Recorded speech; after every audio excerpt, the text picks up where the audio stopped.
Buenas noches, espero que este día se encuentren bien, llenos del Espíritu Santo, con gozo, con alegría, que hayan disfrutado este día, y que la gracia y la paz del Señor, nuestro Dios, siempre esté con todos ustedes. Vamos a dar inicio a nuestro devocional de este día, así es que yo le voy a pedir que me acompañe a hacer una pequeña oración para poder iniciar esta noche. Padre buen Dios, gracias damos, Señor, porque en medio de toda la situación, en medio de toda circunstancia, Señor, tú estás. Y tú proteges, provees, cuidas de tu pueblo, Señor. Nosotros somos parte de ello. Así es que hoy, Señor, este día te agradecemos por todo lo que tú has hecho, Señor, en cada uno de nosotros, en cada una de las familias, de nuestros hijos, de nuestras descendencias, Señor. Gracias te damos en Cristo Jesús. Amén y amén.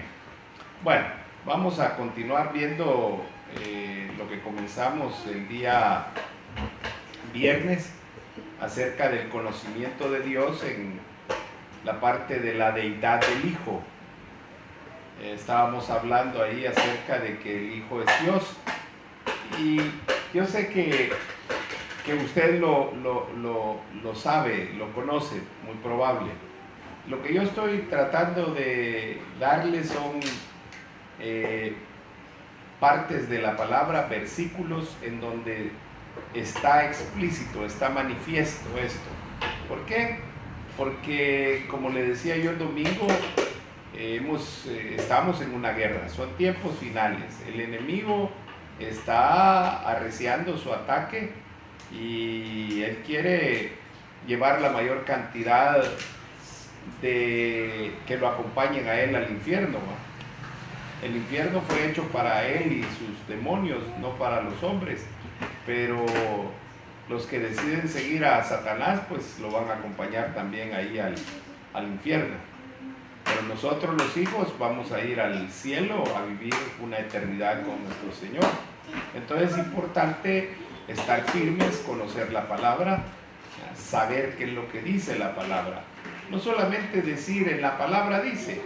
Mire, yo sé que a muchos nos cuesta aprendernos de memoria los versículos, pero es importante que los tengamos escritos por ahí y de ser posible andarlos guardaditos en alguna libretilla o algo, y de repente por ahí nos sale alguien que quiere entorpecer la obra, y entonces usted tiene cómo exponer la palabra, cómo dar a conocer a la gente la palabra de Dios. Esa es la razón por la cual estamos haciendo esto. Todos estamos aprendiendo, no crean que solo usted, todos los que estamos en esto. Entonces esta noche vamos a seguir viendo algunos versículos más acerca de la deidad y qué dicen cada uno de ellos, para que se nos vayan quedando. No necesariamente hay que saberlos todos, pero más de algunos se nos va a quedar. Le voy a pedir aquí a Celina y a Mariceli si me pueden ayudar a buscar algunos versículos, y Paul también, ¿verdad? A ver si Celina nos busca por favor Juan 1:18, Mariceli nos busca 1 de Timoteo 6:16, y Paul, si nos haces el favor y tenés por ahí pendiente Lucas 10:22.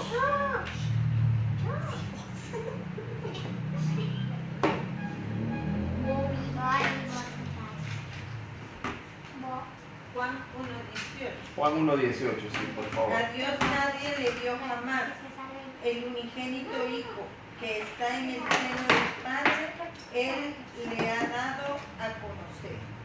Ok, fíjense, aquí hay varias verdades que hay que saberlas exponer.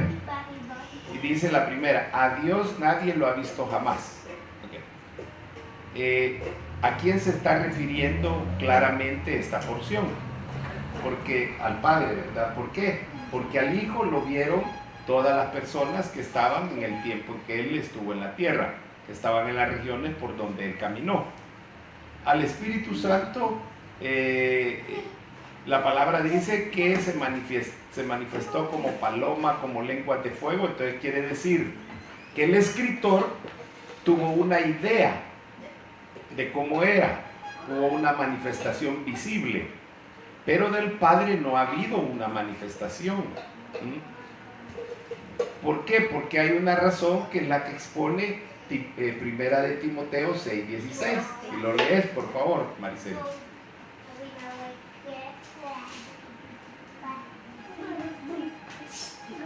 El único que tiene inmortalidad, que habita en luz inaccesible, a quien ninguno de los hombres ha visto ni puede ver, al cual sea la honra y el imperio sempertino. Amén. Amén. Ok. Por esta razón es que nadie ha visto al Padre, porque Él habita en una luz inaccesible, dice la palabra, el Dios Padre. Por eso es que nadie lo ha visto, Entonces, todas las visiones, de Dios que hay en el Antiguo Testamento fueron unas revelaciones limitadas. Dice que Moisés solo vio pasar, dice, por la hendidura de la roca a Dios, pero no lo vio, no lo conoció. Luego dice que él vio a Dios en una zarza que ardía, pero realmente nadie lo ha conocido como tal, en el sentido de que nadie ha tenido una figura de él. Por eso es que Jesús, cuando le preguntaban o le decían que le mostraran al Padre, Jesús les decía, y eso ya lo vamos a ver más adelante, qué relación hay: si me han visto a mí, han visto al Padre. Si me conocen a mí, conocen al Padre. Entonces, nadie realmente ha visto ni puede ver a Dios en la plenitud de su gloria.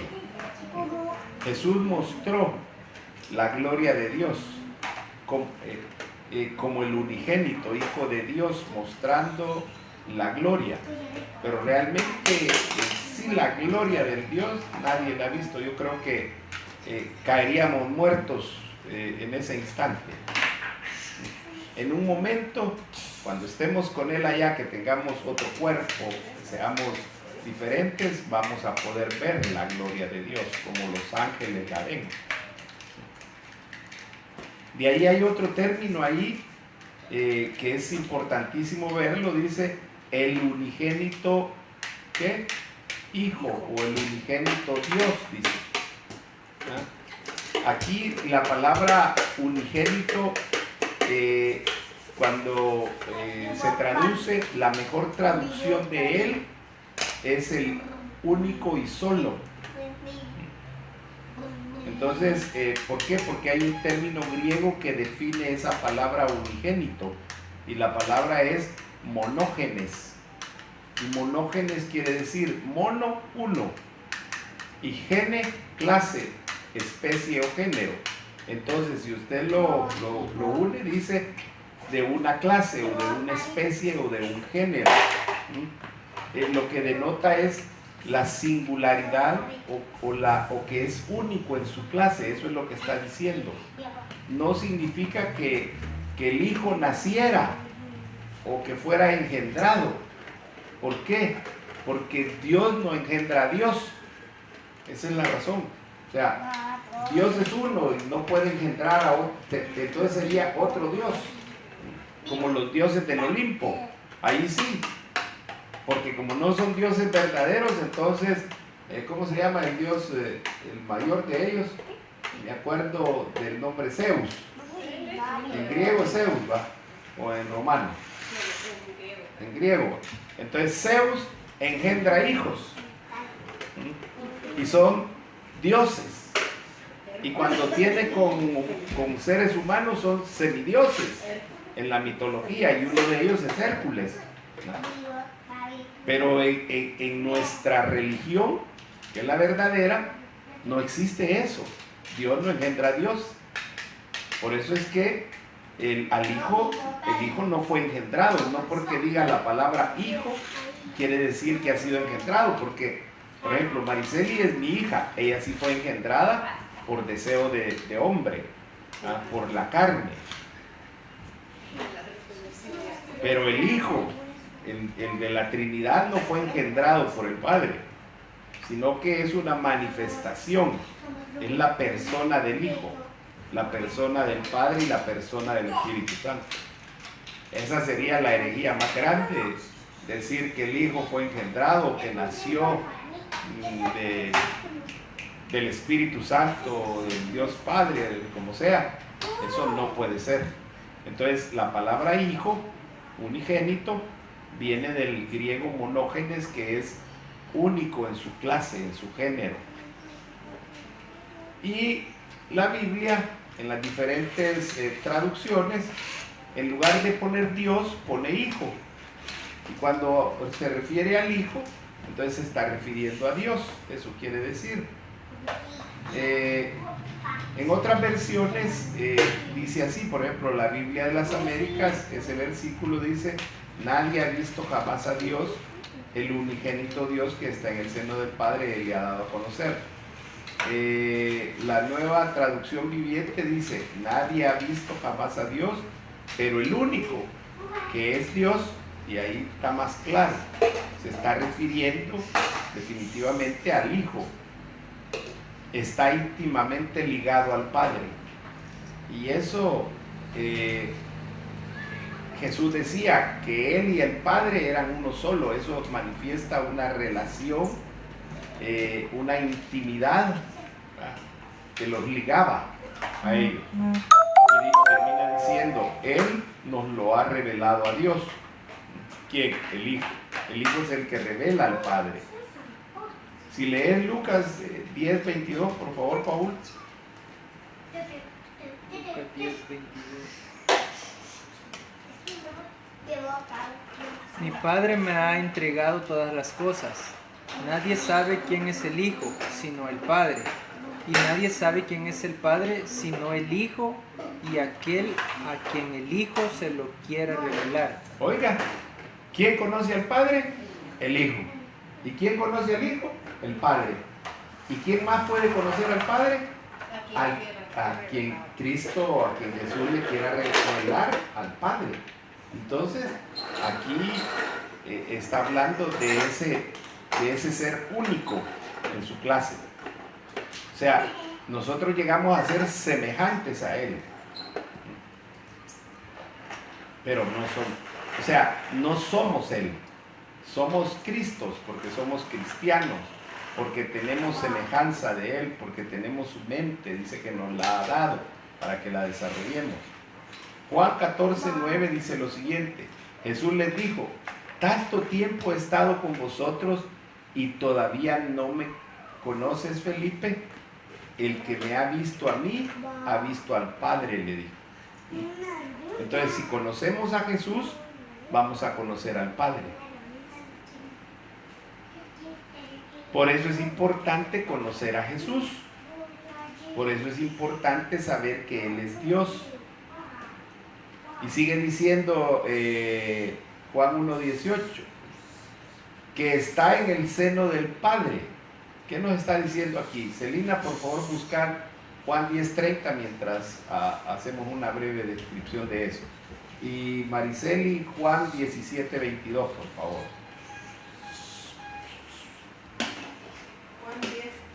Juan 10:30, sí. Antes de que lo leas, solo le voy a recordar que dice Juan 1:1. El verbo era con Dios. ¿Qué significa esto? Que el Hijo siempre habita en una comunión perfecta de intimidad y de amor con el Padre y con el Espíritu Santo. A ver, ¿qué dice Juan? Yo y el Padre uno somos. Oiga, yo y el Padre, decía Jesús, uno somos. Y no hay para dónde, ahí no hay mayor explicación que dar usted. O sea, ¿qué estaba diciendo Jesús? Que los dos eran un solo. Eran dos personas en un solo Dios. A ver qué dice Juan 17:22, Marcel. La gloria que me diste yo les he dado para que sean uno, y así como nosotros somos uno. Ok, Jesús quería que nosotros fuésemos uno con Él. Por eso nos dio de su gloria. Así como Él es uno con el Padre. Entonces, estos versículos lo que nos confirman es que el Hijo está en el seno del Padre. Ya existía, ya estaba. Refiriéndose a que los dos son el mismo Dios. El Hijo tiene una relación única en su clase con Dios Padre. No hay otra relación que se compare a ella. Y por último decía ahí el capítulo 1, Juan 1:18, Él ha dado a conocer, Él le ha dado a conocer. Entonces, solo Dios puede entender completamente a Dios. Definitivamente nosotros los seres humanos con nuestra mente finita, con nuestra mente limitada, no podemos entender totalmente a Dios, pero Jesús, el Hijo que es Dios, puede entender al Padre que es Dios. Entonces, ¿por qué? Porque en Jesús, en el Hijo, habitaba la plenitud de Dios. Por eso es que nosotros aseveramos y aseguramos que Jesús era 100% Dios, 100% hombre. Entonces, si era 100% Dios, entonces Él podía conocer perfectamente, comprender plenamente a Dios el Padre y darlo a conocer. Colosenses 1:19 dice lo siguiente: porque agradó al Padre que en Él, ¿en quién? En el Hijo, habitara toda la plenitud. Oiga, y en Colosenses 1:18 dice otra verdad: Él es la imagen del Dios invisible, el primogénito de toda creación. Entonces, ¿quién es la imagen del Padre? De Dios, del Dios invisible, el Hijo. Y entonces, ¿quién es el único que puede mostrar al Padre? Es el Hijo. Entonces aquí vemos que el Hijo es Dios. Al final, a eso quiero concluir yo con este versículo que leímos, con Juan 1:18 y los demás versículos que sirven de apoyo. Entonces usted puede ver que Juan 1:18 está hablando así en concreto de la deidad del Hijo, de que el Hijo es Dios, innegable. Veamos otro versículo que nos enseña acerca de la deidad. Filipenses 2:6, Celina, por favor. Aquí hay dos palabras que tenemos que comprenderlas, porque nosotros leemos la Biblia en español, en castellano, y entonces nos traducen palabras que en el griego tienen un significado más amplio, y por eso es que a veces nos quedamos cortos en cuanto a poder explicar lo que significa cada una de esas cosas. A ver. El cual, siendo en forma de Dios, no estimó el ser igual a Dios como cosa a que aferrar. Ok, el cual siendo en forma de Dios, ¿a quién se está refiriendo? Al Hijo. No estimó el ser igual a Dios como cosa a que aferrarse. O sea, lo que está diciendo es que no se aferró, no dijo, no, yo no me voy a hacer hombre. Él sabía que tenía que tomar forma de hombre y conservando su forma divina. Entonces aquí la palabra esta es latina, forma, viene de una palabra griega que es morfe. Y entonces morfe es lo que nos da a entender es el carácter esencial de aquel personaje, de aquella persona. No solamente en la parte de apariencia o la parte externa, sino también en la parte interna. Entonces dice que la palabra morfe se refiere no solamente a la parte de afuera o a la apariencia externa de algo o de alguien, sino también a su carácter esencial, ¿verdad? Entonces por eso es que cuando dice que siendo en forma de Dios, entonces no es que pareciera ser Dios, es que Él era Dios, aún en su forma humana. El Hijo no solo parecía ser Dios en apariencia, sino que en la realidad Él era Dios. Y la otra es que dice que no estimó en ser igual a Dios. Esa palabra igual viene del término griego isos y significa ser igual en cantidad o calidad. Entonces, aquí lo que está diciendo es que Él era igual a Dios en cantidad y calidad. O sea, Él ni una pizca de la deidad perdió, sino que por eso le dije, nosotros afirmamos y aseguramos de que Jesús era 100% hombre, 100% Dios. Por eso es que les cuesta entender, conocer a Jesús. Claro, lo quieren entender con una mente humana, no se puede. Tiene que venir una revelación de Dios para anular nuestra lógica humana y permitir que la lógica de Dios nos haga entender estas verdades.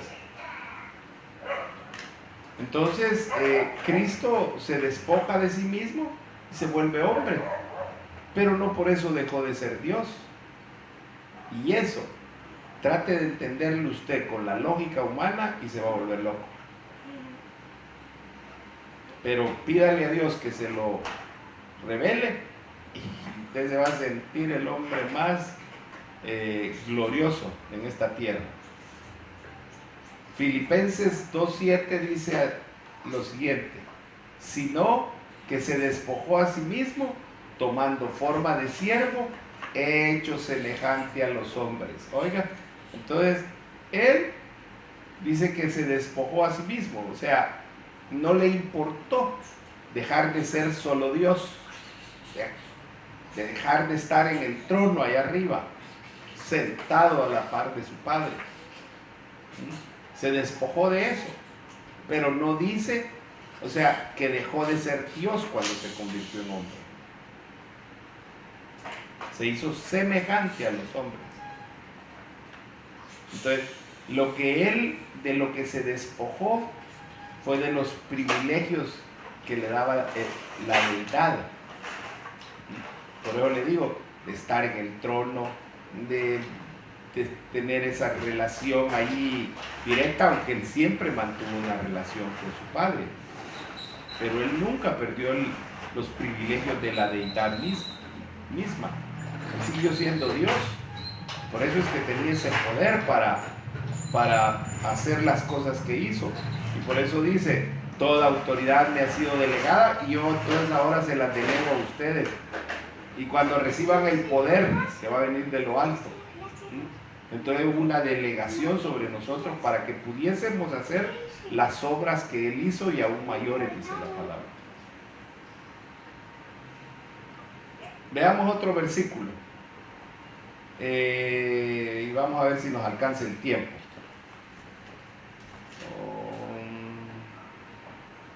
Quizás lo vamos a dejar, bueno, vamos a comenzarlo, se lo voy a dejar de tarea. Colosenses 1:15, lo vamos a leer. A ver, Celina, lee por favor.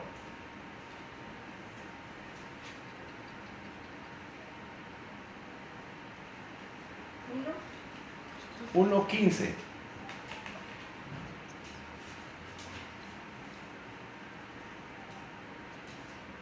Él es la imagen del Dios invisible, el primogénito de toda creación. Oiga, ahí hay dos cosas esenciales.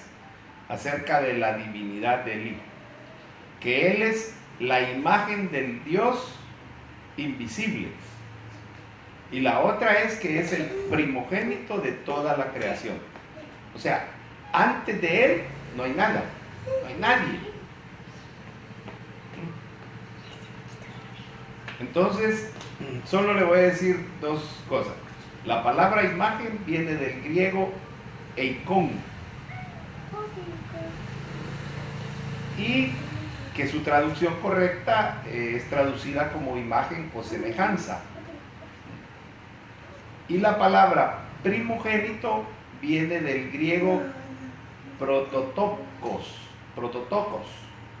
Protos es primero y tito es llegar o sacar adelante, traer. Entonces es traer primero, el prototokos. Entonces por eso es que Él es el primogénito, el primero. Y Él es la imagen, Él es la semejanza del Dios viviente. Entonces nos vamos a quedar aquí y le voy a dejar ahí otro versículo para que lo lea, Salmo 89, 27. Y yo espero que mañana, antes de comenzar, voy a ver quién pone comentarios acerca de esos dos versículos. Perdón, mañana no va. La próxima vez que a mí me toque, de hecho, el día martes, y le voy a dar este anuncio, aprovechando que me acordó Celina, el día martes se sigue compartiendo nuestro hermano Paul, el día miércoles va a compartir Jaime, el jueves voy a compartir yo, así es que el día jueves usted me va a tener que comentar ahí acerca de estos dos versículos. No solo quiero que me ponga amén, pastor, sino que me diga, mire pastor, yo creo que ahí dice lo que usted entienda de cada uno de los versículos. Ya más o menos le expliqué lo de Colosenses 1:15, entonces le queda Salmo 89, 27.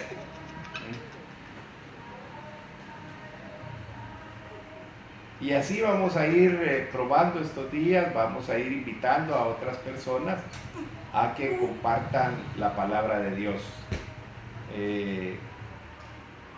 Quiero terminar con esto. Hoy no tenemos esa persecución que hubo en la iglesia del principio y por la cual tuvieron que salir dispersos. Por eso se llama diáspora, la dispersión de los cristianos para que el evangelio fuera predicado a toda criatura. Porque solo el apóstol Pablo, el apóstol Pedro, Juan, no podían llegar a todos los lugares. Entonces el Señor tuvo que hacer una diáspora de toda su iglesia, de todos sus hijos.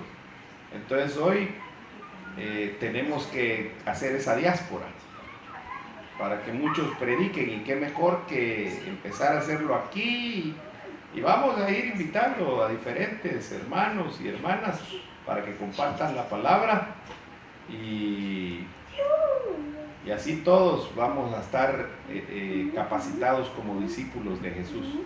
Amén. Que la paz y la gracia de nuestro Señor estén con nosotros, que esta noche usted pueda descansar y que la palabra de Dios dé el fruto al 30, al 60 y al 100%. Esa es nuestra oración esta noche. Que el Señor les bendiga a todos. Amén.